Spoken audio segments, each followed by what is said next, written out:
Okay. I am going to do a brief recording of the Zoom meeting that we had tonight, Wednesday night, our introductory meeting for Spanish 102 W20. And for some reason, my video did not record. And so there were a few things I wanted to say. First of all, this class, the W20 class, is a special super compressed class, as I clearly delineated on Blackboard. It is to take place over the second half of the fall semester. The first half of the fall semester was Spanish 101, again, delivered in a very super compressed format that should have been explained to you by your advisors or your departments. And this course piggybacks on the 101 course. So if you've taken the 101 course, and then you take this one, which is what was intended when the college set this special type of course sequence up, you would know what to do and you would not find this course overwhelming. But it appears that some of you have not taken the super compressed 101 course with Connect, and so you find that there's a lot of work. Feel free to drop this course and take a slower paced course if you were not given the correct information. I think the course is totally doable. You just need to work faster. So normally we cover in 102, Spanish 102, chapter 6, 7, 8, 9, and 10 sequentially. And we cover it and in enough time to devote 3 weeks per chapter. Here we only have about a week or 10 days per chapter. That's why you'll find the course so compressed. I've had emails from individuals who didn't understand why there was so much material in such a short period of time, and they questioned the curriculum. There's a lot of logic and thought put in this, and the college has set this up this way. This is unique. This is for students who are very motivated, maybe have a good understanding of the language, and normally it is not taken out of sequence where you took a normal standard Spanish 101 course and you jump into a compressed 102. But again, you are not forced to take this course. You could drop it. Now, what I wanted to do was go through chapter 6, because the next week to 10 days, we're going to be focused on chapter 6. And you'll see the way the course is laid out. Every Wednesday, an assignment is due. Then every Friday, more assignments are due. And then the following Sunday is the test. Yes, it's a very rapid paced course, but it's very doable if you allot the time to it. And you were aware when you signed up for it, that's the way this course is set up. Okay. And so what I wanted to do, I will do a Zoom lecture for every chapter we study, 6, 7, 8, 9, and 10. And I just briefly wanted to go over this. I already did the meeting. If you missed it, I had it posted and all, but I wanted to just go over some highlights, since normally I like to record my lectures for those students who miss them. And so you will note that some work is due this weekend on the 14th. That's just some preliminary, a syllabus quiz. Also, I want you to get set up on Connect. I think many of you are. Connect is where most of your work and your tests are. You should already be on there and working it. And if you were following this course sequentially as it was set up, you'd already be on Connect. But for those of you who need to, make sure you get on Connect. Your actual first assignments will come due next Wednesday, then on Friday again of next week on 10/20, and then finally on Sunday 10/22 would be the chapter 6 test. So to get you ready for that test, I do a video lecture every week or so, and this week is chapter 6, and this will start if you go to your books, okay? to 166. First of all, this chapter deals with food. Many of you should be aware with a lot of this vocabulary, but in any event, let's move on.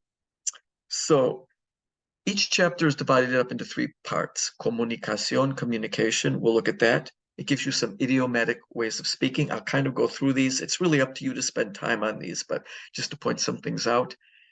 Then there's a section on vocabulario, which in this case will be on food. And then finally, there's a section on grammar or estructura. So please look through these sections. The first one is como no, responding to requests. Okay. And there's a box here on page 166. In each section, they'll often give you some introductory dialogue, and then they'll give you a box which explains what they want you to know. So I'm just moving over to that box on 166. And so this would be responding to a request. So they just want you to be able to respond to, if you're in a situation where somebody offers you food, how could you politely say yes or affirmatively say yes? And please go through this. Normally you could just say, sí, gracias. Yes. And instead of please in Spanish, you would say sí, gracias. Yes, thank you.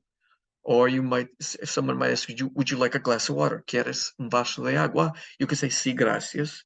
There's another way you could answer. Sí, no es molestia, if it's not a bother. So just take a look at this. It's really basic stuff, but you may see it in some of the dialogues or on your test and be able just to engage with it and use it. There are more emphatic ways. If somebody offers you something, you might say, yes, sure, no problem, of course. And here are some special possible ways of saying that. Claro que sí. So someone might ask you, ¿quieres agua? And you really want it, you might say, claro que sí. Or como no, of course. Or con mucho gusto, with a yes, of course. Por supuesto, of course. So take a look at those.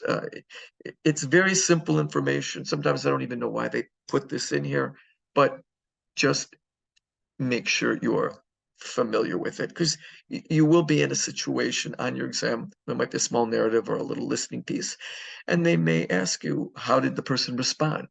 You know, and also they give you a series of exercises in each one of these sections. Okay, so after you go through the box, look at the exercises and familiarize yourself.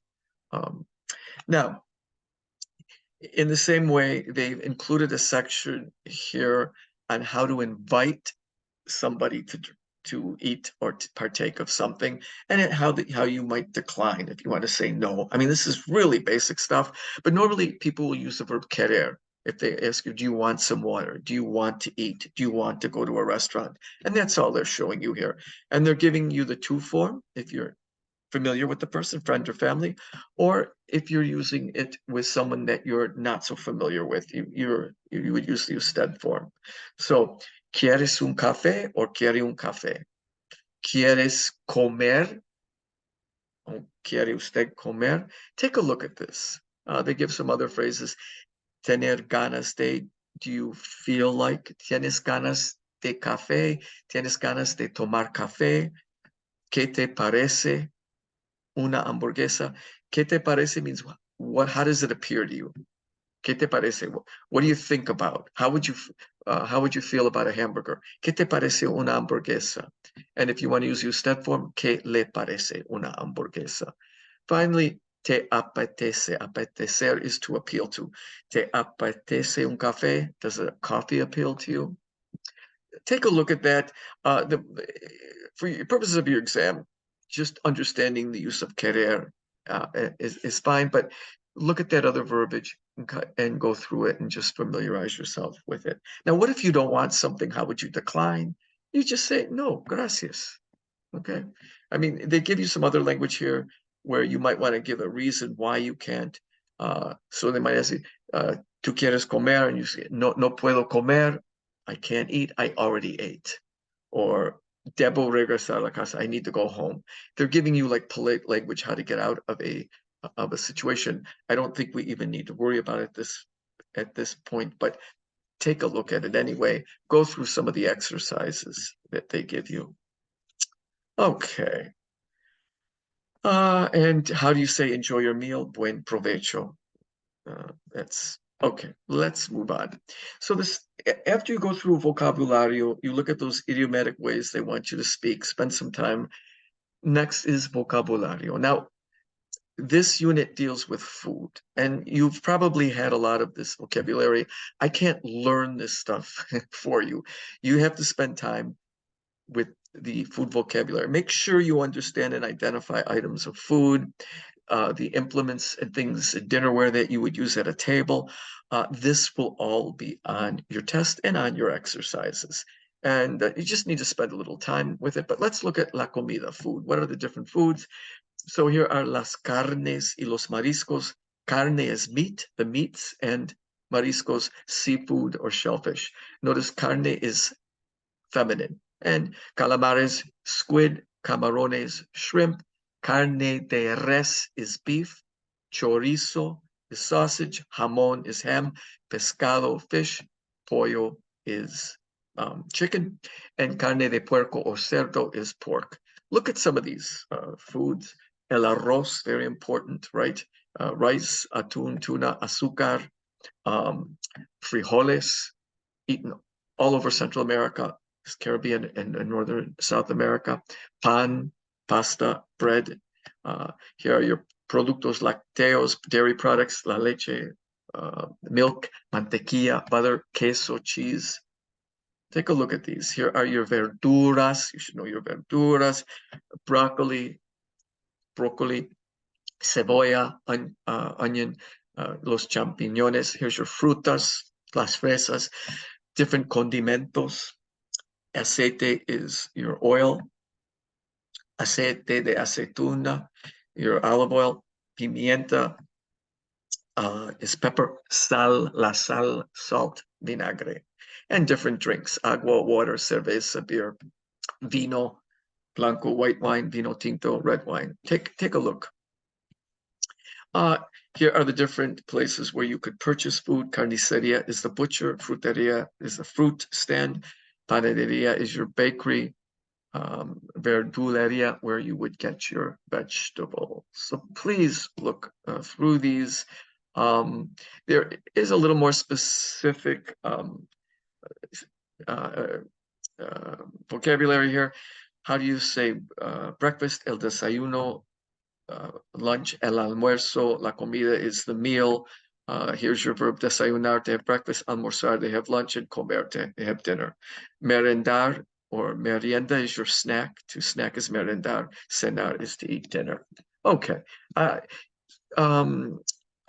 Make sure you're familiar. Go through some of these exercises.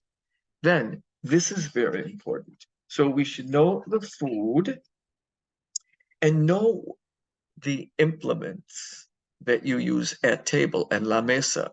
How do you say plate or dish, cup, bowl, fork, knife? Please learn these. These will be on your exam. It's basic vocabulary. So a glass, like for drinking glass, a glass of water is a vaso, but a cup for drinking a hot liquid is la taza de café, la taza de tea.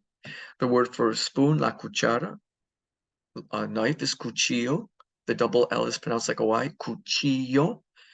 Plate is or dish is plato. Bowl, el bol. Fork, tenedor. La servieta is your napkin. Look through this vocabulary. Here are some more terms you might want to familiarize yourself, because on your exam and in your examples, you might have a small narrative that you listen to or you read, and it's going to be about food. So here's some more food language. Al ajillo means with garlic, fried with garlic. A la plancha, grilled. The word for sauce is salsa. Roasted is asado. So take a look at these.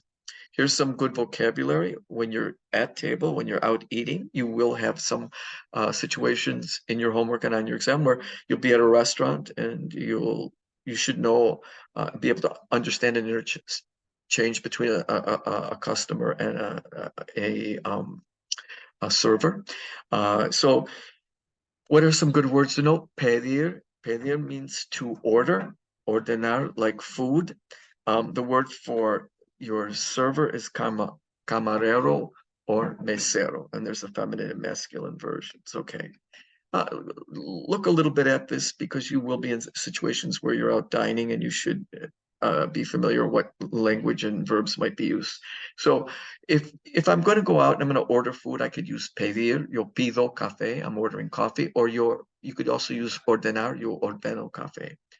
And so here's someone asks their friend, ¿Sabes qué vas a pedir? Do you know what you're going to order? And the person responds, no, it's my first time here. Es mi primera vez en este restaurante. Tengo que ver la carta. I need to see the menu. Okay. All right. And then let's move on. So they do talk to you about the difference between a carta and a menu. I don't make this distinction in Spanish, but they do. So normally, they say in the book, a carta is when you just have different meals listed and side dishes or acompañamientos. Okay, so you have your sides, acompañamientos, and your main dishes, and you put together whatever you want to eat. You might want a steak with potatoes, and so you would order that off a carta. Then they tell us here that a menu, and it's in this section right here, okay? They tell us that a menu on page 174 is when you have a set meal that includes a first course, a second course, often what do you call that? A dessert. So a menu with all inclusive first course, second course, and a dessert, maybe even a soup, that is called el menú del día. But if you're going to order things like most of us do separately, that is called a carta. In actuality, when you go to a restaurant anywhere that I go in Latin America, they call it el menú. Because many restaurants don't have a set meal schedule. But on your exam, they're going to give you a situation where I think they give you a set meal schedule. So there it's a menu. But if it's not a set meal schedule, you refer to it as a carta. Take a look at this. I don't want to spend too much time on that, but it's a distinction that they make in this book. Okay, after you finish with vocabulario, so make sure you're familiar with your vocabulario, there's a section called estructura, and that is the grammar, structure or grammar. So real quickly, they open up each grammar section with the example of the grammar they're teaching. Then they analyze the grammar and explain what it is. So I'm going to go right to the analysis of the grammar here. And it's here, it's called actividades analíticas. Okay. And that's on page 177, 178. And what is it that they're teaching us here? They're teaching us the preterite tense. The preterite tense. The preterite tense is the simple past tense. In English, it would be verbs ending in ed. I walked. They stopped. Okay. We remembered. It's just the simple past tense. Up until now, in Spanish 101, we've only learned the present tense. Now we're going to learn the past tense or preterite tense. Now, how do we form the preterite tense? Well, how do we conjugate any verb? For example, in the present tense, we get the stem of the verb and we add on an ending. The same procedure for the preterite tense. We get the stem of the verb. You should all know how to do that. So you already know halfway how to form the preterite tense. Then we add on our magical endings, our universal endings, and those you need to learn. And those I'm going to show you now. So first of all, they give us the verbs in Spanish come in three categories, right? They either end in AR, ER, or IR. all verbs in Spanish. So you need to know which classification you are in. Are you working with an AR verb, an ER verb, or an IR verb? Because that's going to affect how you conjugate it in the present tense and in the past or preterite tense. Okay, so let me take a look here. So let's go ahead and just do this. So in number 2, they do the actual conjugations and they give you the ending. So how do you get the stem? What they call in the book la raíz, the root.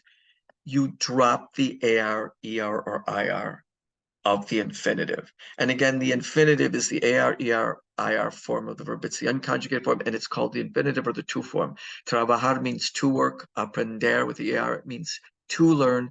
Escribir with the IR ending means to write. Now, let's go ahead and conjugate them. So for the trabajar, we drop the AR ending to get the stem or root, and it's trabaj. So we conjugate all of our subject pronouns with the same stem, trabaj, trabaj, trabaj. This is what you need to learn. What are the endings, the preterite endings for AR verbs? And there they are. Notice they are accentuated when you write them, not when you speak them, but when you write them, for the yo and the LAF form. So let's take a look at them. So trabajé means I worked. Notice I don't need the yo trabajé.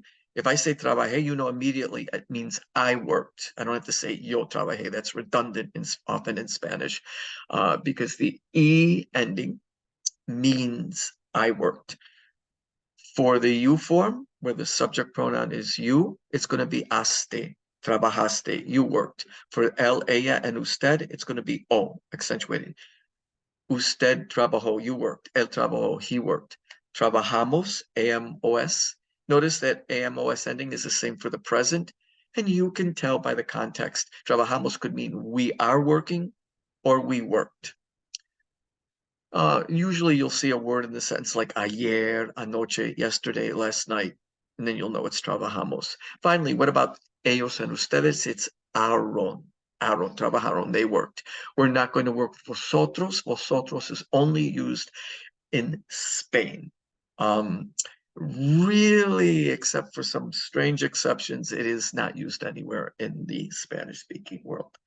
What about an ER and an IR verb? Again, they gave us aprender and escribir. How do we conjugate this verb? How do we conjugate it? How do we conjugate these verbs? We get the stem, and then we put on our endings. Now, the good thing here, the preterite endings for ER and IR verbs are exactly the same. Okay, so you only actually need to learn 2 sets of endings. So I learned is yo aprendí. The ending that goes with yo is an I, aprendí, it's accentuated. You learned is aprendiste. You add on an iste to the stem. For él, ella, usted, it's io. Now, io with an accent mark, aprendió, él aprendió, he learned. For nosotros, it's aprendimos. And for ellos, it's hieron. Ellos aprendieron. Look at escribir. I get the stem, escribe. So I learned is yo escribí. I ending for yo. Iste for tú escribiste, you learned. For her or she, it's ella escribió with an accent mark. Escribimos, nosotros escribimos. Notice that escribimos can mean we write, we are writing, or we wrote. Again, look at context. If I say ayer escribimos, I'm saying yesterday we wrote. And finally, for the ellos form, it's hieron. So the endings for ER and I are the same. The endings for AR are unique. Okay. And again, just look at these little items that they give you here. In number 3, they tell you certain languages associated with the preterite words like ayer, yesterday, or anteayer, the day before yesterday, or anoche, last night. It's automatically going to trigger what? Preterite tense. You can use the phrase hace and a period of time and the preterite, and it means ago. So let's take a look. Yo trabajé en el restaurante hace in a period of time, hace 5 años. I worked in the restaurant 5 years ago. Or the period of time could be minutes. Comimos hace 2 minutos. We ate 2 minutes ago. Here's a little spelling rule. Don't worry so much about this. This particular rule in number 4 only affects AR verbs in the preterite, only, okay? Normally it's just stem and ending, but in the case of AR verbs and in the yo conjugation only, we have to tweak or modify the stem. So if the verb is a GAR verb, like jugar, llegar, the stem will no longer be jug, J-U-G, or double L-E-G. We have to modify the G and make it a G-U. Then we put our yo ending on, which is always an E. So it's yo llegué. It is spelled with a G-U-E. You wouldn't know it when you're speaking it. It's when you're writing it. Because if you don't put the U in there, you will not have a hard G, and you need a hard G. Similarly, if you have a verb that ends in C-A-R, again, only the O form, the stem is tweaked. The last consonant, practique, the C changes to Q-U, yo practique. And finally, verbs that end in Z-A-R, only for yo, the last consonant of the stem, empez, it's empez for all forms except for yo, the Z changes to C, yo empecé.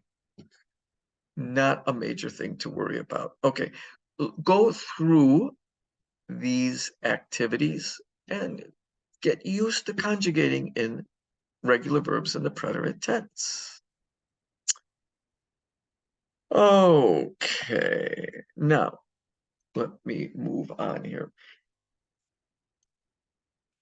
Now there's another section of estructura. Okay, so let's take a look at these verbs.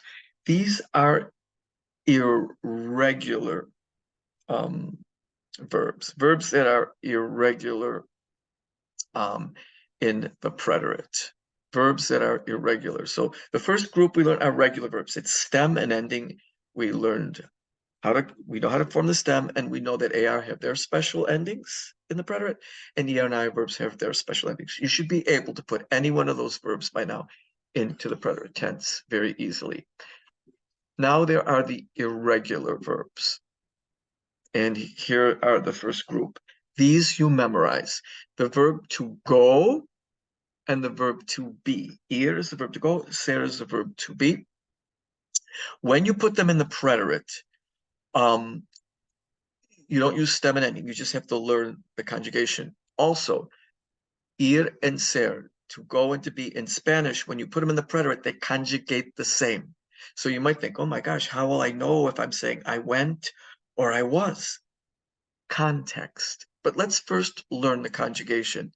Yo fui means I went or I was. Tu fuiste, you have to memorize this, means you went or you were. Él fue means he went or he was. Nosotros fuimos means we went or we were. And ellos fueron means they went or they were. Now, one of the main things with the verb ir is it's always followed by a. Okay, I go to the store. Yo voy a la tienda. If you put it in the preterite, you've got to put that a in there.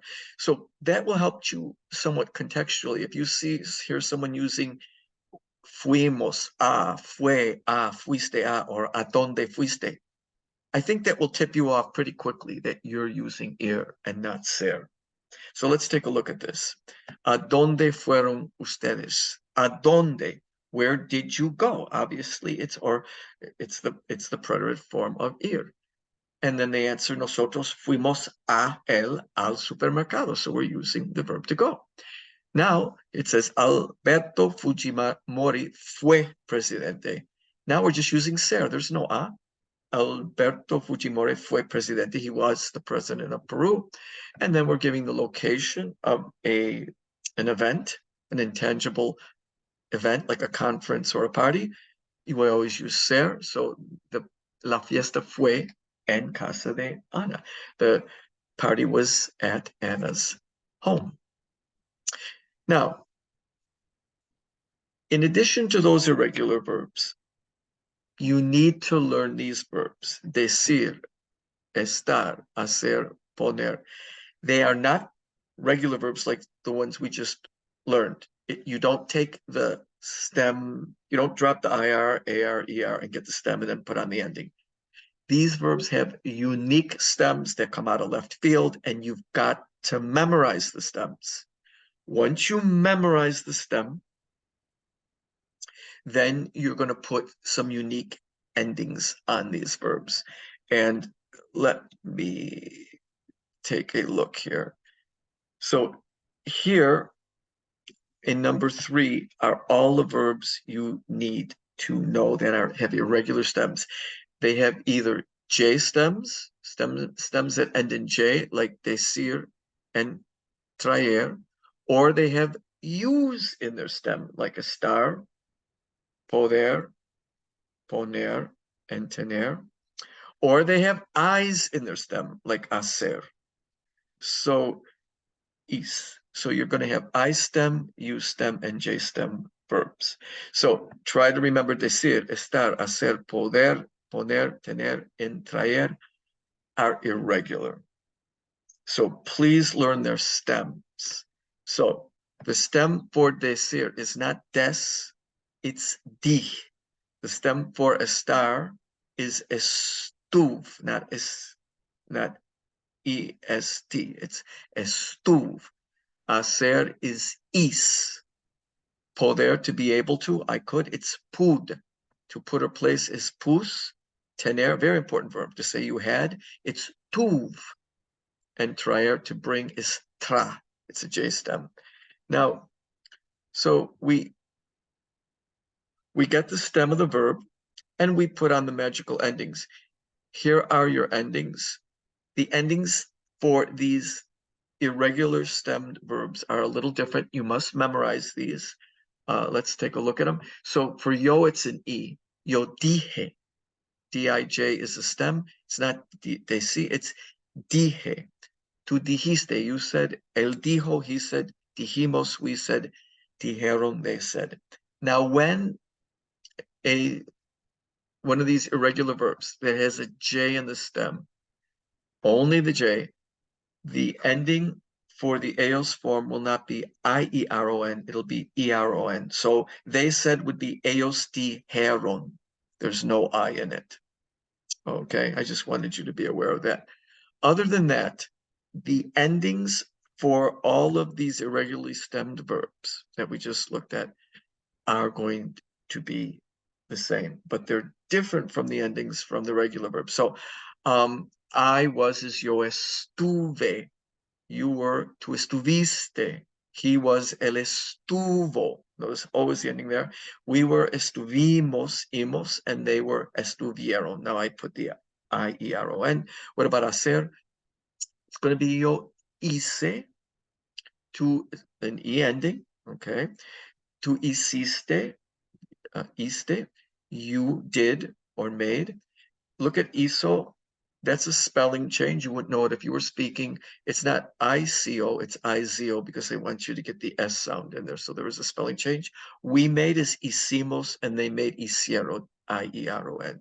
And then to put or place is pus, yo puse, tu pusiste, él puso. So make sure you learn these stems right here. Dich, estuv, is, pud, pus, tuv, tra, and learn the endings that go with each subject pronoun. Do some of these exercises. Go through this. Familiarize yourself, immerse yourself a little bit in the food vocabulary and in the use of these verbs. Okay. Let me see. All right. All right, let me see. What else? Okay.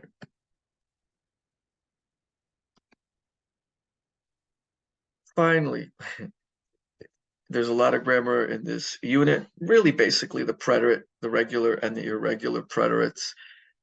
but they also, in 6.3 here, we are going to end on page 184, 185 with direct objects and the direct object pronoun.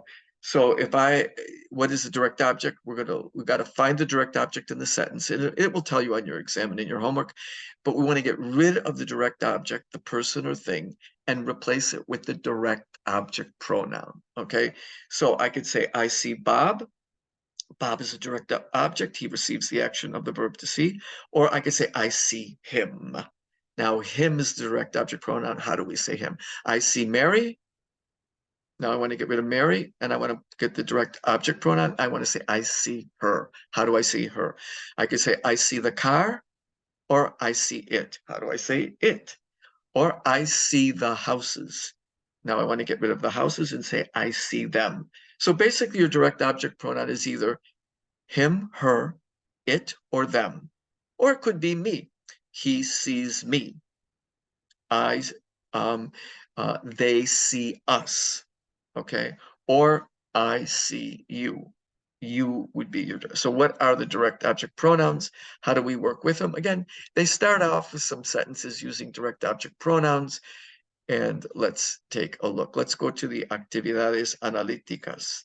So it says, direct object pronouns are used to avoid repetition and replace the full name of a person or a thing. So we want to get rid of Bob and put him, or I see Mary, or get rid of Mary and put her, or I see it, or I see them, if it's plural. That's all. So let's take a look at this sentence here, number one. Los españoles encontraron. So the Spaniards found the chili pepper in Mexico. Now we want to say the Spanish found it in Mexico. Well, how do we say it if we have to look at the gender and the number of the direct object? So if the object is masculine and singular, the way we say it is lo. Here we have los españoles llevaron la papa. So the Spanish took, it's in the preterite, the potato to Europe. Now we want to say they took it to Europe. So if the direct object is feminine and singular, how do we say it? It's going to be la. Finally, we say, I want to say, I see my brother, veo a mi hermano. So how would I say him? If the person seen is masculine and singular, it's lo. And now Gustavo conoce Marisela. So we want to say he knows Marisela. Well, he knows her. How do I say her? It's feminine and singular. It's la. And that's it. So those are your direct object pronouns. There's more. Let's move on here. What if the thing we're looking at is plural? So I see the books. Now I want to see them. Necesito los libros. How do I see them? It's masculine plural. The masculine plural of them is los. What if I say I see the classes? Classes is feminine, so it would be las, or I need the classes. Las necesito. So if the direct object is feminine plural, it's going to be las. That's the way you say them. And for people, if it's two females, it will be las. Mi amiga knows them, las. And if it were male, it would be mi amiga los conoce. What about he sees me? Él me ve. Okay, me, that's the direct object pronoun. And you, for two, yo te veo. I see you. What about they see us? Ellos nos ven. That's us. And for usted, I know you. If I say I know you and you're a female, I would say yo la conozco. And if you're a male, I would say yo lo conozco if I'm going to be using the usted form. Generally, I'd be using the two forms, so I would be using te. So here are your object pronouns in all their glory. Look at them. Me for me, te for you, lo for him or it, masculine, la for her or it, feminine. Nos for us, los for them, I see them, if it's masculine objects, or people, a bunch of men, or ustedes. And then las, if there's a bunch of feminine objects like casas or clases, or them if it's females. And they give you some examples. Do you know me? ¿Me conoces? Perdón, no te oí. I didn't hear you. Marta nos invitó. Now, we're not done. What haven't we looked at yet? Placement. Where do you place the direct object pronoun? If you look above and you look here, you always place the direct object pronoun immediately before the conjugated verb. If you do that, you'll always get it right. They're going to have you do some of these. They're going to give you some sentences. They're going to want you to give the correct object, direct object pronoun, and they're going to want you to place it correctly in relationship to the verb in the sentence. So let's take a look. You put the direct object pronoun before the conjugated verb. So yo lo puedo encontrar en la biblioteca. So I can find it in the library. Now, they may give you a few sentences with a second verb. If there are two verbs, 99% of the time, there will not be two verbs. There'll be one. So you're going to be putting your object pronouns before the conjugated verb is done here. But if they give you two verbs and the second verb is an infinitive in the AR, ER, IR form, you can attach the object pronoun, whether it's lo, las, me, te, you can attach it to the end of the infinitive. Okay, so let's take a look. All right, and then they tell you that if you is feminine, you use la. Mi madre la conoce. My mother knows you.